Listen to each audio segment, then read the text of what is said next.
একটা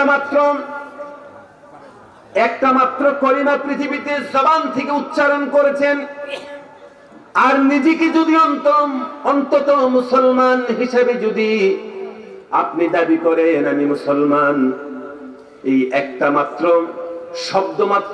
মাত্র শব্দ, এই পরিচয়টা আপনার কাছে থাকলেন, আর কলিমা লা ইলাহা ইল্লাল্লাহ মুহাম্মাদুর রাসূলুল্লাহ এই শব্দটা আপনি উচ্চারণ করার পরে আল্লাহ রাব্বুল আলামিন দুনিয়ার আগুন আপনার জন্য হারাম করে দিয়েছেন। কোন সুবহানাল্লাহ। আর এই কলেমাটার যে দাবি আছে পৃথিবীতে, এই কলেমাটার যে দাবি রয়েছে, এই দাবিটা যদি আপনি 10 বছর 20 বছর 50 বছর আর 100 বছর যদি বেঁচে থাকেন, এই 100 বছর আপনার এই দুনিয়ার জীবনের মধ্যে আল্লাহ ছাড়া কোনো ইলাহ নেই, মাবুদ নেই, আর নবী করিম সাল্লাল্লাহু আলাইহি সাল্লামকে আল্লাহ পাক আমাদের জন্য নবী এবং রাসূল করে মডেল করে পাঠিয়েছেন। এই লা ইলাহা ইল্লাল্লাহ মুহাম্মাদুর রাসূলুল্লাহ জবান থেকে বলার কারণে দুনিয়ার আগুন আল্লাহ পাক হারাম করে দিয়েছেন। আর এই কলিমার পরে আপনি যদি দুনিয়ায় আমল করেন, আল্লাহ পাক জাহান্নামের আগুন আমাদের জন্য হারাম বানায়া দিবেন। মুআজ্জাজ হাজিরিন, আজকে পৃথিবীতে আমাদের যেই কঠিন অবস্থা হয়েছে, পৃথিবীর কাউকে আপনি দোষ দিবেন না। আসুন আমরা আমাদের দোষটা একটু তালাশ করি, আমরা আমাদের দোষটা ভালো করে তালাশ করি যে কেন আজকে আমরা পৃথিবীতে নেগলেক্টেড, কেন আজকে পৃথিবীতে আমাদের করুণ অবস্থা হয়েছে। ভাইয়েরা আমার, অন্য কোন মানুষকে দোষ দিয়ে লাভ নেই, দোষটা আসলেই মূলত আমাদের, দোষটা অন্য কারণ নয়।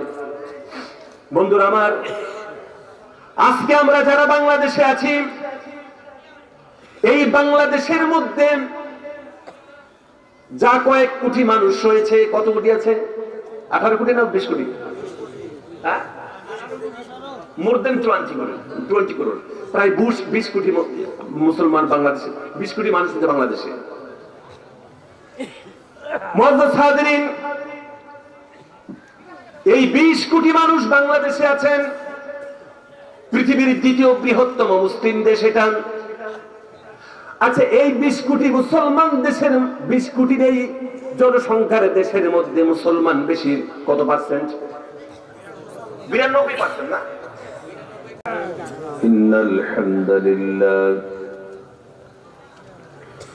ইন্নাল হামদুলিল্লাহিল্লাযী খালাকা ফাসাওয়া والذي قدر فهدى والذي أخرج المرعى فجعله غثاء أحوى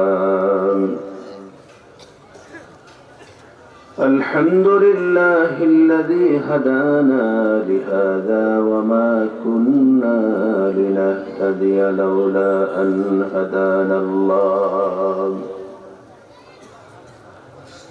الحمد لله الذي أمطر الأقطار الرحمة من سحاب المغفرات ونور قلوب أهل المغفرة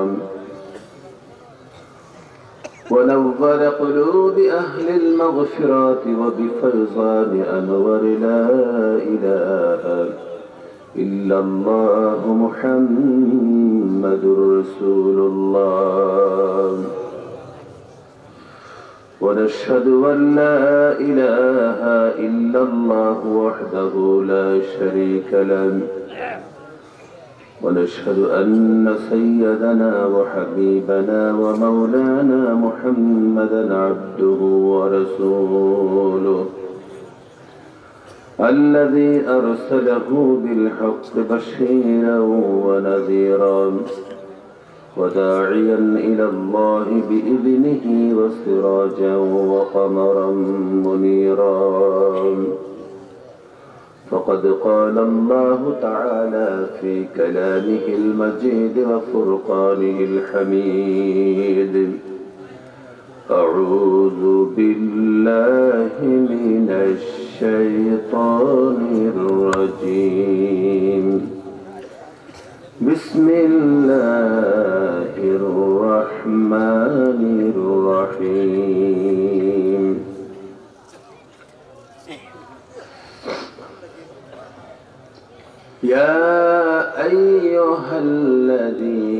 آمنوا هل أدلكم على تجارة. وقال أيضا اقرأ باسم ربك الذي خلق. صدق الله المولانا العظيم وصدق رسوله النبي الكريم، ونحن على ذلك من الشاهدين والشاكرين والحمد لله رب العالمين. وقال النبي صلى الله عليه وسلم طلب العلم فريضة على كل مسلم أو مسلمة. وقال صلى الله عليه وسلم كسب الحلال فريضة بعد الفريضة. وقال النبي صلى الله عليه وسلم الحياء شعبة الإيمان. وقال الله تعالى في شان حبيبه بسم الله الرحمن الرحيم إن الله وملائكته يصلون على النبي يا أيها الذين آمنوا صلوا عليه وسلموا تسليما. اللهم صل على محمد وعلى آل محمد كما صليت على إبراهيم وعلى آل إبراهيم إنك حميد مجيد. اللهم بارك على محمد وعلى آل محمد كما باركت على إبراهيم وعلى آل إبراهيم إنك حميد مجيد. সকলে আমার সাথে কেউ যেন বসে থাকবেন না, চুপচাপ বসে থাকবেন না, সকলে আমার সাথে খুব আন্তরিকতার সাথে দরুদ শরীফ পড়ে। দরুদ ইব্রাহিম আমরা সকলে পড়ছি। اللهم صل على محمد وعلى آل محمد كما صليت على إبراهيم وعلى آل إبراهيم إنك حميد مجيد.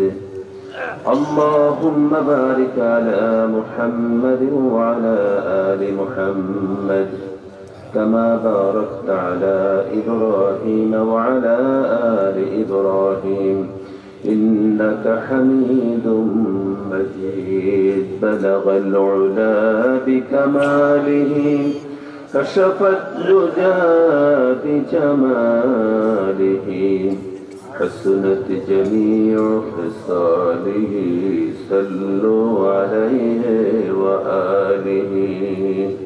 بلغ العلا بكماله كشف الدجى بجماله حسنت جميع خصاله صلوا عليه وآله.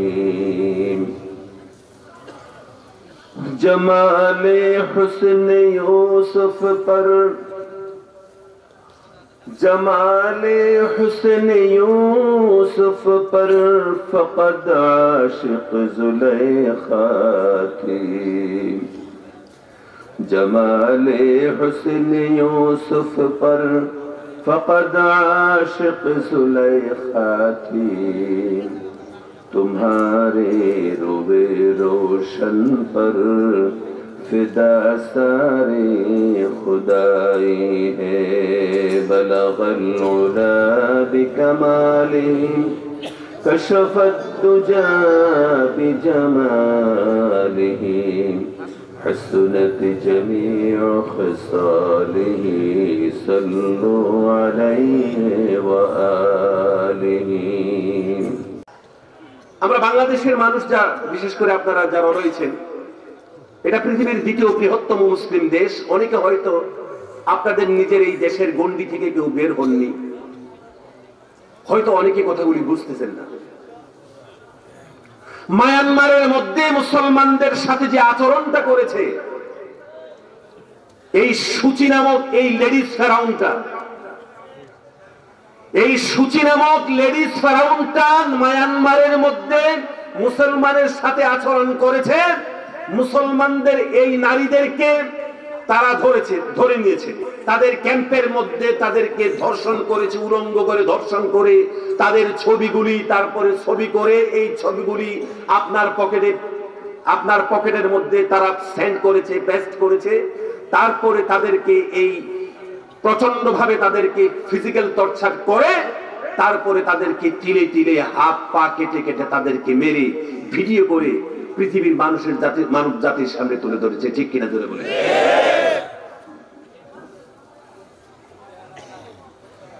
শুধু এখানেই শেষ নয়, আজকে পৃথিবীর চক্ষুষ্মান মানুষ যারা আপনারা রয়েছেন, আজকে সোমালিয়া বলেন, বসনিয়া বলেন, আজারবাইজান বলেন, তারপরে প্যালেস্টাইন বলেন, ইরাক বলেন, কত দেশ পৃথিবীতে আজকে আমরা পত্রিকার কাগজ খুললে আমরা দেখতে পাই যে পৃথিবীতে মুসলমানদেরকে অবলীলাক্রমে মুসলমানদেরকে মারা হচ্ছে।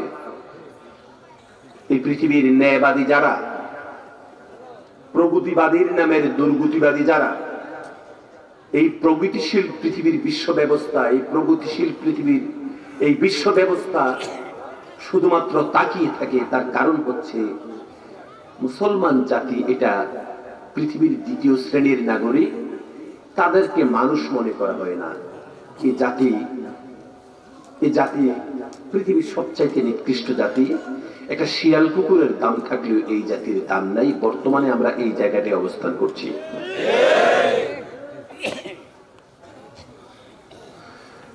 আমরা তো মৌলবী মানুষ।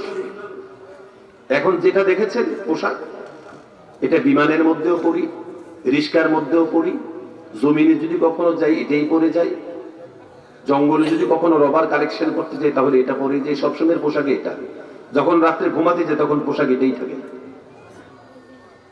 সবসময়ের পোশাক, নিজের পোশাক এটাই হয়ে গেছে, আর কোনো ফ্যাশন নেই।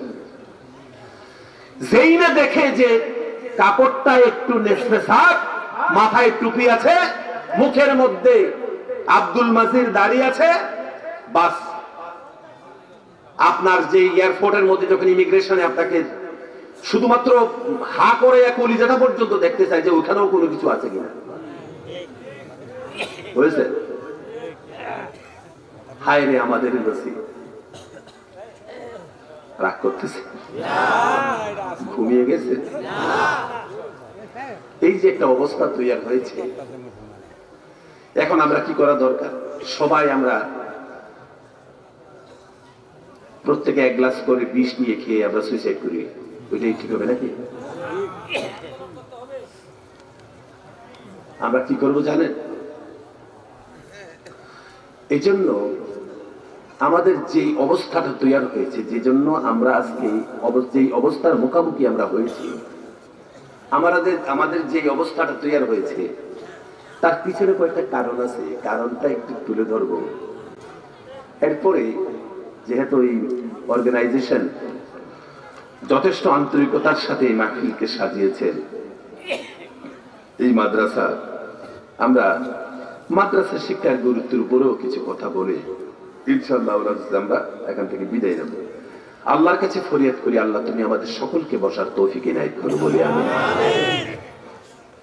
যে কোনো প্রফেশনের হোক না কেন, তার একটা বাড়ি হয়তো ভাঙা একটা বাড়ি রয়েছে, শীত এবং গরমের সব দিক থেকে তার কষ্টের কোনো অভাব নেই, কিন্তু এই মানুষটা যত কঠিন অবস্থায় থাকুক না কেন, এই মানুষটার কাছে দুনিয়াবি কোনো সামান নাই, দৌলত নাই, দুনিয়াবি কোনো ক্যাশ ক্যাপিটাল তার কাছে নেই, দুনিয়ার কোনো সামান তার কাছে নেই, কিন্তু একটা জিনিস তার কাছে আছে, সেই জিনিসটার নাম, সেই সম্পদের নাম হচ্ছে ঈমান। যখন মসজিদ ঘরের মধ্যে আযান হয়ে যায়, আসসালাতু খায়রুম মিনান নাওম, আরামের ঘুম হারাম করে মসজিদ ঘরের মধ্যে দৌড় দেন, হাইয়া আলাস সালাহ, মসজিদ ঘরের মধ্যে আযানের ধ্বনি বেজে উঠেছেন, সমস্ত কাজগুলিকে ঠাই রেখে দিয়ে এবার ক্ষেতের আল হোক আর জমিনের যেখানেই হোক কাদা পানির মধ্যে ওযু করে আল্লাহু আকবার বলে জমিনের আলের মধ্যে দাঁড়িয়ে যায়। অথবা যে কোনো অবস্থায় সেই আযানের ধ্বনি শোনার পরে আল্লাহু আকবার বলে সিজদায় যখন পড়ে যায়, এই মানুষটার মধ্যে প্যারে হাজরিন, এই যে মানুষটা আল্লাহ পাকের ডাক শোনার সঙ্গে সঙ্গে যেই মানুষটা আল্লাহকে সিজদা দিয়ে জমিনের মধ্যে মাথা ঢুকিয়ে দেয়, জমিনের মধ্যে মাথা ঠেকিয়ে দেয়। মুআজ্জাজ হাজরিন, আজকে যারা পৃথিবীতে কোটি কোটি টাকার মালিক, আজকে যারা পৃথিবীতে ম্যানহাটন সিটির মধ্যে যারা আজকে বসবাস করেন, যেখানে ম্যানহাটন সিটির মধ্যে 1 স্কয়ার ফিট জায়গা আপনার এই জামালপুর শহরের 10 বিঘা জায়গার সমান যেখানে দাম হয়ে যাবে, ওই বিল্ডিং এর বড় বড় বিল্ডিং এর মধ্যে যারা থাকেন, বড় বড় অট্টালিকা যারা বানিয়েছেন, বুরুজ আল খলিফা যারা বানিয়েছেন, আজকে সারা পৃথিবীতে যারা সবচাইতে বেশি আয়েশ আরামের মধ্যে ভোগ করছে, মিলিয়ন ট্রিলিয়ন টাকার ব্যবসা প্রতিদিন লেনদেন করছে, আল্লাহ পাকের জাতের কসম খেয়ে বলছি, আপনার এই জামালপুরের এই নাপিতের চরে রজপাড়া গায়ের মধ্যে বসবাস করে একটা মানুষ যথেষ্টভাবে গরিব মানুষটা ভাঙা একটা ঘরের মধ্যে বসবাস করে, আর এই মানুষটার কাছে ঈমানের মতন দৌলত রয়েছে। প্যারে হাজরিন, ওই যে পৃথিবীর ম্যানহাটন সিটি বলেন আর পৃথিবীতে টোকিও এবং জার্মান বলেন, পৃথিবীর বড় বড় উন্নত দেশের মধ্যে বসবাস করে ওই সমস্ত মানুষগুলির চাইতেও আপনার এই ভাঙা বাড়ির মধ্যে বসবাস করা, আপনার এই অজপাড়া গায়ের মধ্যে বসবাস করা একটা সাধারণ কৃষকের দাম, একটা সাধারণ মুচি বলেন আর নাপিত বলেন, তার দাম আল্লাহ রাব্বুল আলামিনের কাছে তাদের চাইতে অনেক বেশি। জোরে বলেন সুবহানাল্লাহ। এই পৃথিবীতে যত কোটিপতি মানুষ বলেন, আজকে পৃথিবী যারা আজকে হ্যান্ডেলিং করছে যারা পৃথিবীকে, তারা পৃথিবীতে যে কোনো পজিশনের মানুষ হোক, যদি তাদের কাছে দৌলতে ঈমান যদি না থাকে, তাদের কাছে দৌলতে ঈমান যদি পৃথিবীতে না থাকে, আল্লাহর কাছে সারা পৃথিবীর সমস্ত এই দুনিয়াধারী মানুষগুলি এক পাল্লায় যদি রাখে, আপনার অজপাড়া গায়ের একটা পর্দানিসীন মহিলা, আপনার অজপাড়া গায়ের একটা মিসকিন ফকিরও যদি সে হয়, আর এই মানুষটা যদি ঈমানওয়ালা হয়, পৃথিবীর সমস্ত কিছুকে যদি এক পাল্লায় তোলা হয়, আর এই সাধারণ একটা মানুষ যদি এই পাল্লায় তোলা হয়, পৃথিবীর সবকিছুর চাইতেও এই মিসকিন, এই গরিব, এই কাঙ্গাল মানুষটার দাম আল্লাহর কাছে অনেক বেশি। সুতরাং আজকে মায়ান কথা বলতে শুনতে অসুবিধা হচ্ছে, আসলে কয়েকদিন কথা বলতে বলতে তারপরে আস্তে আস্তে ঠিক হয়ে যাবে। বাংলাদেশে বছর প্রথম মাহফিল করছি। হাজারিন, কোন প্রবলেম ওদিকে কথা হচ্ছে? আমরা যারা ভলেন্টিয়ার আছি, মাহফিলের এনভায়রনমেন্টকে আমরা একটু ঠিক করে রাখি। মুআজ্জাজ হাজরিন, খুব ভালোভাবে মনোযোগ দিন। আজকে মায়ানমারের মধ্যে মুসলমানদেরকে যে পরিমাণে হত্যাকাণ্ড মায়ানমারে করেছে, পৃথিবীর মুসলমান তুমি যেন তোমার দিলটা ভেঙে দিও না। আজকে পৃথিবীতে আমরা যেভাবে লক্ষ্য করছি, প্যালেস্টাইনের মধ্যে ইহুদি এবং নাসারার যে পরিমাণে হত্যাকাণ্ড মুসলমানদের সিনার উপর, মুসলমানদের রক্ত নিয়ে যেভাবে তারা ছিনিমিনি খেলছে, আপনি যেন আপনার দিলটা ভেঙে দিবেন না, আপনি যেন মনটা খারাপ করবেন না। তার কারণ হচ্ছে এই পৃথিবীতে সবচাইতে সফল মানুষ তারা, এই পৃথিবীতে সবচাইতে কামিয়াব মানুষ তারা, যাদের সাথে আল্লাহ আছে আর যাদের বিশ্বাসটা, যাদের ঈমানটা মজবুত এবং যারা আল্লাহকে ভালোবাসে এবং যারা আল্লাহওয়ালা, এই মানুষগুলি পৃথিবীতে সবচাইতে বড় দৌলতমান মানুষ। দুনিয়ার সম্পদের মধ্যে মানুষের দুনিয়াবি কোন সম্পদের মধ্যে মানুষের কামিয়াবি নেই, কামিয়াবি আছে মানুষের ঈমানদারির মধ্যে। কোথায় আছে? জোরে বলে। আচ্ছা, কেন ইমানদারির মধ্যে মানুষের এই কামিয়াবি? মুআজ্জাজ হাজিরিন, এই দুনিয়াবি কোন সম্পদের মধ্যে, দুনিয়াবি কোন ক্যাপিটালের মধ্যে আমাদের কামিয়াবি নেই। কামিয়াব হয়েছে এই পৃথিবীর মধ্যে ওই মানুষগুলি পৃথিবীতে কামিয়াব, যেই মানুষগুলি এই দুনিয়ার জমিনে আল্লাহকে ভালোবাসে আর আল্লাহ বলা হয়ে গিয়েছে। ঈমান বলা যেই মানুষগুলি পৃথিবীতে আছে, তাদের চাইতে ধনী মানুষ, তাদের চাইতে সফল মানুষ দুনিয়ায় আর কেউ নাই। কোন সুবহানাল্লাহ। যদি আপনি পৃথিবীতে নেগলেক্টেড হন, আপনি পৃথিবীর সবচাইতে কামিয়াব মানুষ। এখন আমরা নেগলেক্ট পৃথিবীতে এই কঠিন অবস্থা আমাদের কেন তৈরি হচ্ছে, এই বিষয়টা আমরা একটু ভালো করে যাচাই করে দেখি। আপনি একটা কাগজ কলমে লিখে রাখেন, বাড়িতে গিয়ে লিখে রাখবেন, যতদিন বেঁচে থাকবেন এই লাইনটি একটু একটু করে দেখবেন। আর সে কথা হচ্ছে এই যে মানুষ পৃথিবীতে যেখানে ইসলামকে ছেড়েছে, মানুষ যেখানে ইসলাম থেকে তার নিজেকে সরিয়ে নিয়েছে, যে জায়গাটায় মানুষ ইসলাম থেকে নিজেকে সরিয়ে নিয়েছে, ঠিক এখান থেকেই পৃথিবীতে মানুষের অশান্তির সূত্রপাত হয়েছে। যে জায়গাটায় মানুষ আল্লাহ এবং তার রাসূলের বিধানের বাইরে গিয়েছে, ঠিক এখান থেকেই পৃথিবীতে অশান্তির সূত্রপাত হয়েছে। এই দুনিয়ার সমস্ত মানুষ কিয়ামত পর্যন্ত চেষ্টা করেও এই সমস্যার সমাধান করা সম্ভব নয়। আপনারা এমনটা শুরু করলেন কেন বলেন?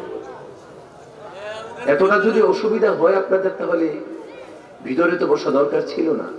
সবেমাত্র কথা শুরু করলাম আর আপনারা ছোটাছুটি শুরু করে দিলেন। রাত্র অনেক হয়েছে সেটা আমি অনুমান করছি, সেজন্যই আমি আপনাদেরকে একটা টার্গেট দিয়েছি, যে সেটা হলো এখন 12টা বাজে, আধা ঘন্টায় তো আলোচনা শেষ হয়েই যাবে। হ্যাঁ, আধা ঘন্টায় ইনশাআল্লাহুল আজিজ আমাদের আলোচনা শেষ হয়ে যাওয়ার কথা। আমরা বসি একটু দেখি, তাসবিহ বলেন সুবহানাল্লাহ ওয়ালহামদুলিল্লাহ ওয়া লা ইলাহা ইল্লাল্লাহ সুবহানাল্লাহ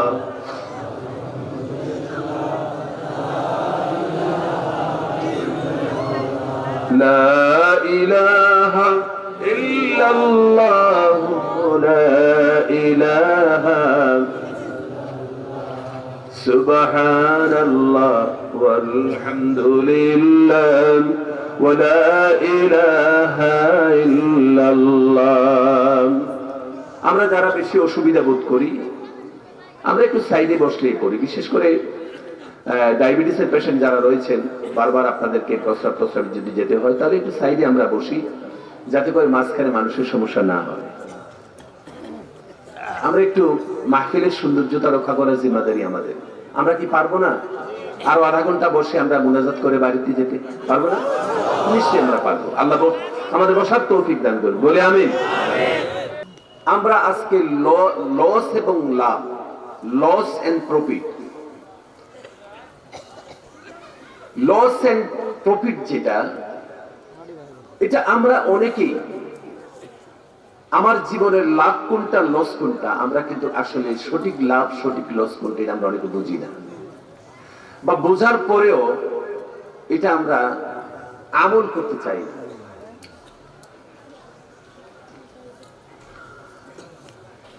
আমরা যারা এখন পৃথিবীতে এখানে আছি, বিশেষ করে আমরা মেহফিলে আমরা যারা আছি, আচ্ছা বলেন তো, আমরাই কি পৃথিবীর মধ্যে সবচাইতে বুদ্ধিমান মানুষ, নাকি আরো অনেক বুদ্ধি মানুষ পৃথিবীতে আছে?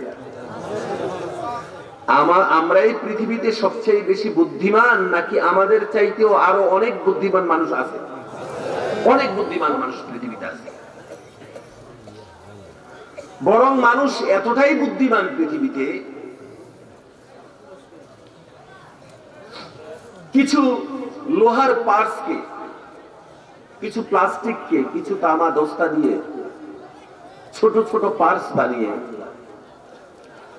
একটা কম্পিউটার বানিয়ে দিয়েছে। আপনার হাতের এই মোবাইলটা একটা কম্পিউটার, একটা মিনি কম্পিউটার। এটা মানুষ আপনার এই ছাদের উপরে, যে শামিয়ানাটা রয়েছে, এই শামিয়ানাটার মধ্যে কি পরিমাণে মেহনত হয়েছে জানেন? এটার মূলত একটা গাছের কোষ ছিল, সিনথেটিক করে একটি গাছের কোষ। এই কোষটাকে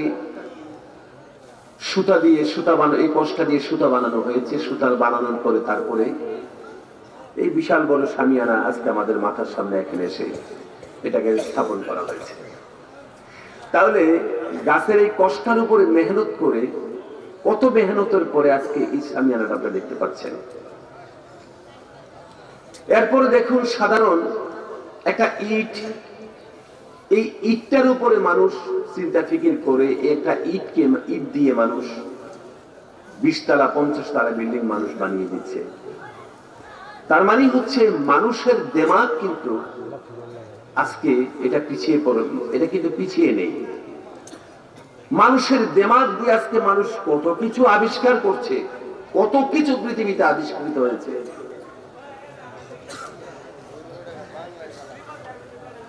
এই পৃথিবীতে আপনারা যারা, যদি আপনি দুবাইয়ের মধ্যে যদি যান, দুবাইয়ের মধ্যে একটি বিল্ডিং বানিয়েছে, পৃথিবীর সর্বশ্রেষ্ঠ বিল্ডিং বুর্জ আল খলিফা। এটার যদি একদম উপর তলাতে যদি আপনি ওঠেন, তাহলে ইরাক পর্যন্ত, এই উপরের ফ্লোর থেকে আপনি ইরাক পর্যন্ত দেখতে পাবেন, এত দূর পর্যন্ত আপনি দেখতে পাবেন। তাহলে মানুষের প্রযুক্তি আজকে পৃথিবীতে এমন জায়গায় পৌঁছে গিয়েছে, এটা আর বলার অপেক্ষা রাখে না, আমরা সেটা আর বোঝার অপেক্ষা রাখি না। এরপর দেখেন পৃথিবীতে আধুনিক জ্ঞান ও বিজ্ঞান, কত ফিলোসফাররা পৃথিবীতে কত ফিলোসফি লিখেছে, কত লেখা, কত গবেষণা, কত চিন্তা, কত কিছু ইজম পৃথিবীতে তৈরি হয়েছে। বিশেষ করে মানব জাতির কল্যাণার্থে কার্ল মার্কস তার থিওরি লিখেছে, মার্কসিজম লিখেছে। সে জার্মানের রাস্তায় ঘুরতে ঘুরতে ইহুদি এই সমাজ বিজ্ঞানী, সে মার্কসিজমকে লিখেছে। সে তেমনি ভাবে পৃথিবীতে কত রকমের ইজম তৈরি হয়েছে। আব্রাহাম লিঙ্কনের সেই ডেমোক্রেসি পলিসি, এমনি ভাবে অনেক পলিসি পৃথিবীতে তৈরি হয়েছে। তারা বহু বুদ্ধিমান মানুষ ছিল। তারা কি বুদ্ধিমান ছিল কিনা বলে কথা বলে না? বুদ্ধিমান ছিল তারা।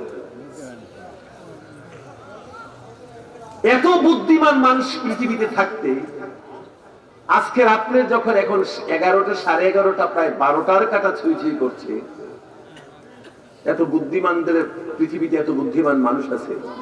রাত্রে 11:30, 12টায় আমরা বসেছি, আমরা কতটা বুদ্ধিমান মানুষ? আমরা তো এত বুদ্ধিমান মানুষ না। এরপরে রাত্রে 11টা, 12টায় বসে আছি। হাজিরিন, আমি কথাটা যেটা বুঝাতে চাচ্ছি আপনাকে, সেটা হলো এই যে এই পৃথিবীতে যথেষ্ট বুদ্ধি থাকলেই আপনি সাকসেস, তা কিন্তু নয়। এই পৃথিবীতে যথেষ্ট বুদ্ধি থাকলেই যে আপনি সাকসেস হয়ে যাবেন, তা কিন্তু নয়। আমরা পৃথিবীতে আজকে মুসলমান জাতি, আমরা ভীষণভাবে আজকে পৃথিবীতে নেগলেক্টেড। মুসলমান জাতি পৃথিবীতে আজকে সবচাইতে নিকৃষ্ট কোন জাতি হিসাবে যদি পৃথিবীতে মানুষ আইডেন্টি করে, আজকে পৃথিবীর সবচাইতে বেশি যেই জাতিটাকে মানুষ সবচাইতে বেশি নেগলেন্সি করে, সেই জাতিটার নাম নেগলেন্সি, মিন্স ঘৃণা করে। বর্তমান পৃথিবীতে সবচাইতে যেই জাতি, যেই মানুষ, যেই জাতি সবচাইতে বেশি পৃথিবীতে পদস্খলিত দেখা যাচ্ছে, সেই জাতির নাম কি? জবাব দিচ্ছেন না যে?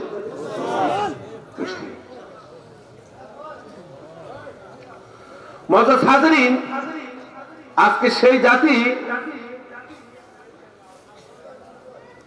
তার পরিচয় হচ্ছে এই জাতির মধ্যে। আজকে এই জাতির অবস্থা যদি আপনি দেখেন, আটলান্টিক মহাসাগরের মধ্যে গত 18-20 বছর আগের কথা বলছি, একটা নীল তিমি আটকে পড়েছিল আটলান্টিক মহাসাগরে। আপনার বরফের মধ্যে জমে সে প্রায় মরে যাচ্ছিল। তখন কয়েকটা দেশের সরকার চেষ্টা করে এই তিমি মাছটাকে তার বাঁচার মতন যে তার পরিবেশটা তৈরি করে দিচ্ছে, মানে যেখানে তার বাঁচার মতন সেই রকমের পানি আছে এখানে নিয়ে তাকে ছেড়ে দিয়েছে। রাস্তায় একটা বিড়াল বলেন, কুকুর বলেন, একটা শুয়োর বলেন, সে যদি রাস্তার মধ্যে দেখা যায় কোনো বিপদে আছে, তাকে সাহায্য করার জন্য অনেক মানুষ এগিয়ে আসে। আজকে দুর্ভাগ্য এই জাতি, সারা পৃথিবীতে এই মুসলমান জাতি আজকে সারা পৃথিবীতে তার অবস্থান হচ্ছে এখানে যে আজকে শিয়াল এবং কুকুরকে, একটা শিয়াল এবং কুকুর যদি রাস্তার পাশে যদি দেখে মানুষ সে বিপদে পড়েছে, তাকে যতটা সাহায্যের হাত বাড়িয়ে দেয়, আজকে পৃথিবীর রাস্তায় রাস্তায় মুসলমান না খেয়ে অসহায় অবস্থায় মরছে। মুসলমানদের দিকে আজকে বিশ্ব ব্যবস্থা ফিরে তাকাচ্ছে না।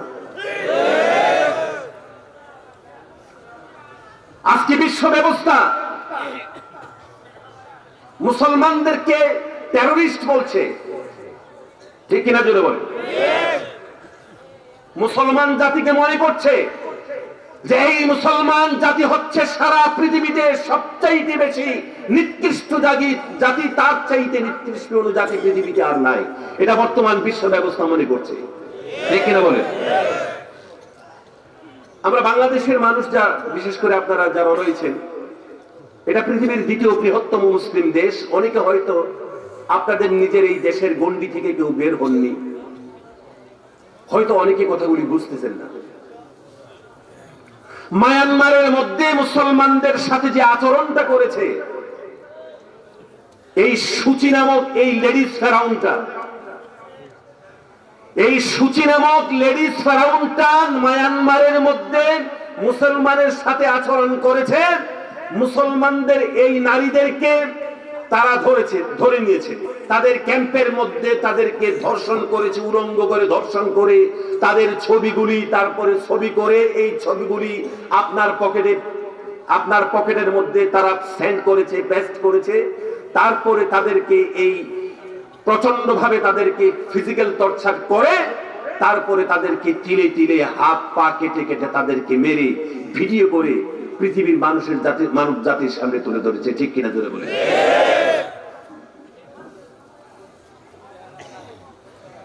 শুধু এখানেই শেষ নয়, আজকে পৃথিবীর চক্ষুষ্মান মানুষ যারা আপনারা রয়েছেন, আজকে সোমালিয়া বলেন, বসনিয়া বলেন, আজারবাইজান বলেন, তারপরে প্যালেস্টাইন বলেন, ইরাক বলেন, কত দেশ পৃথিবীতে আজকে আমরা পত্রিকার কাগজ খুললে আমরা দেখতে পাই যে পৃথিবীতে মুসলমানদেরকে অবলীলাক্রমে মুসলমানদেরকে মারা হচ্ছে।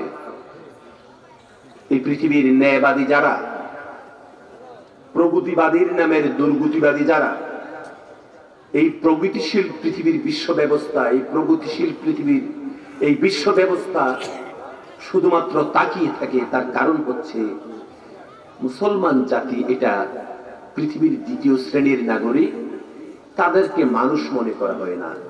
এই জাতি পৃথিবীর সবচাইতে নিকৃষ্ট জাতি। একটা শিয়াল কুকুরের দাম থাকলেও এই জাতির দাম নাই। বর্তমানে আমরা এই জায়গাটায় অবস্থান করছি।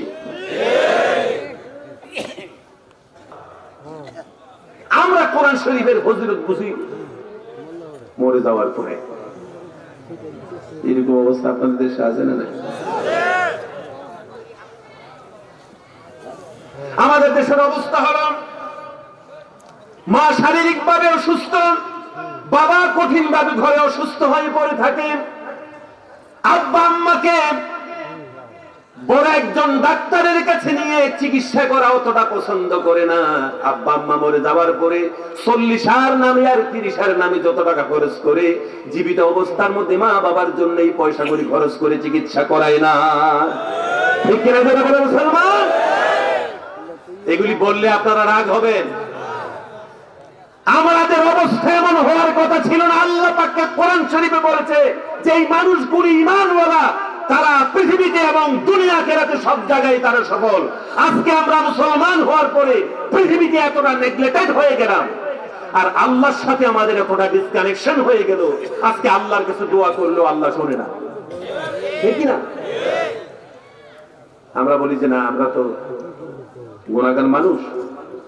50টা হুজুর দাওয়াত দিয়ে, এখন হুজুররা পর্যন্ত দাওয়াত করেছেন। হুজুররা কাঁদতে কাঁদতে চোখের পানি দিয়ে সিনার কাপড় ভিজে গিয়েছে। ইনশাআল্লাহ দোয়া কবুল হয়। বুঝেন নাই? এখন বলেন যে আমাদের দেশের হুজুরগুলিও ভালো না, বলে দেন। কারণ নিজের যত দোষ আছে সবগুলি হুজুরের উপরে চাপাই দেন, আল্লাহ যা করে ভালোই। বুঝলেন? হাজিরিন, রাগ করে যাবেন না। আসলে আল্লাহ পাক আমাদেরকে চলার একটা পথ দিয়েছেন। কোরআন শরীফ পৃথিবীর খোদার কসম করে বলি, পৃথিবীর অন্য কোন ধর্মগ্রন্থের কিতাবের মতো ধর্মগ্রন্থের মতন কোন কিতাবের নাম কোরআন নয়, বরং কোরআন শরীফের প্রত্যেকটা আয়াতের মধ্যে এই জাতি কিভাবে চলবে, কি করবে, কি করবে না, কি দেখবে, কি দেখবে না, কি শুনবে, কি শুনবে না, এই জাতির টোটাল এই জাতির জন্য একটা মানবীয় জিন্দেগি, এই দুনিয়ায় চলাফেরার জন্য, এই দুনিয়ায় বসবাস করার জন্য একটা মানুষ কি করবে, কি করবে না, তার সঠিক সুন্দর পথকে সঠিক এবং সুন্দর পথকে নিরূপণ করে দিয়েছে কোরআন। সুতরাং কোরআন শরীফ কোনো জাদুর বই নয়, অন্যান্য ধর্মগ্রন্থের মতন কোনো ধর্মগ্রন্থ নয়, বরং কোরআনুল কারীম হচ্ছে এমন একটা কিতাব, যেই কিতাবটা আপনার জীবনটাকে কিভাবে আপনি সুন্দর করে সাজাবেন সবকিছু আল্লাহ রাব্বুল আলামিন rules of the procedure by constitution বা একটা আইন গ্রন্থ কনস্টিটিউশন হিসাবে আল্লাহ রাব্বুল আলামিন আসমান থেকে এটা নাযিল করেছেন। বলেন সুবহানাল্লাহ। আমরা কোরআনকে এই গ্রন্থ মনে না করে কোরআনকে মনে করেছি শুধুমাত্র তাবিজের কিতাব, কোরআনকে মনে করেছি শুধুমাত্র মানুষ মারা যাওয়ার পরে তার কাছে বসে বসে পড়ার কিতাব, ঠিক না? মুআজ্জাজ হাজিরিন, কোরআনুল কারীম তেলাওয়াত করলে যথেষ্ট গুনাহ হয়। কি বলে? আমি কি বলেছি গুনাহ হয়? আরে ভাই, এই কথা বুঝাতে চাইনি যে কোরআন তেলাওয়াত করলে গুনাহ হয়, বরং নবীজি বলেছেন কোরআনুল কারীম যখন কোন মানুষ পড়বে, আলিফ লাম মিম, আপনি কটা অ্যালফাবেট বলেছেন? আলিফ লাম মিম। বন্ধুরা আমার, আলিফ লাম মিম, আমরা এই তিনটা আরবি বর্ণমালার তিনটা বর্ণমালা যখন পড়লাম, নগদ আল্লাহ রাব্বুল আলামিন আমলনামার মধ্যে একটা নয়, পাঁচটা নয়, আলিফ লাম মিম আপনি বলতে জবান থেকে বলেছেন, আল্লাহ রাব্বুল ইজ্জতি ওয়াল জালাল সঙ্গে সঙ্গে আপনার আমলনামার খাতার মধ্যে নগদ 30টা সওয়াব লিখে দিয়েছেন। কোরআনুল কারীমের এই আয়াতগুলি যদি আপনি পাঠ করেন, অবশ্যই সওয়াব ঢুকে, আমলনামার মধ্যে সওয়াব হয়। قال النبي صلى الله عليه وسلم خيركم من تعلم القرآن وعلمه قال النبي صلى الله عليه وسلم أفضل العبادة تلاوة القرآن أو كما قال رسول الله صلى الله عليه وسلم। কোরআন শরীফ তেলাওয়াত করাকে আল্লাহর নবী শ্রেষ্ঠ ইবাদত বলেছেন। সুবহানাল্লাহ। কালকে গিয়ে বাড়ি বলবেন। কিন্তু হাজিরিন, কোরআন শরীফ শুধুমাত্র তেলাওয়াতের জন্য আসে নাই। সাহাবায়ে কেরাম রিদওয়ানুল্লাহি আলাইহিম আজমাইন কোরআনুল কারীম তেলাওয়াত করেছেন। এমনও সাহাবী আছে, নবী করিম সাল্লাল্লাহু আলাইহি ওয়াসাল্লামের এমনও সাহাবী আছে গোটা জীবনে মাত্র এক খতম কোরআন শরীফ করেছেন। কথা বুঝছেন নি? গোটা জীবনে এক খতম কোরআন শরীফ করেছেন। কোরআন শরীফ পড়তে শুরু করেছেন, প্রত্যেকটা আয়াতের হক আদায় করে, প্রত্যেকটা আয়াতকে বুঝে, প্রত্যেকটা আয়াতের হক পৃথিবীতে আদায় করেছেন। সারা জীবন এক খতম কোরআন শরীফ করতে পেরেছেন, এমন সাহাবী পৃথিবীতে ছিল নবীজি। সুবহানাল্লাহ পড়ে। তাহলে হুজুর আমরা রমজান মাসে 3 খতম করি, তাহলে সাহাবীর এক কদম পড়েছি, নিশ্চয়ই আমরা সাহাবীর থেকে কেবল কম দামি নই, এনে বলবেন? তারা কোরআন শরীফ শুধু পড়ে নাই, কোরআন শরীফ পরে পরে তারা জীবনে ধারণ করেছেন। সুবহানাল্লাহ পড়ে। তো বলতেছিলাম 95% এই মুসলমানের দেশের মধ্যে মুসলমানরা মিথ্যা বলে না, চুরি করে না, ডাকাতি করে না, মুসলমানরা কখনো ফাহেশা কাজ করে না।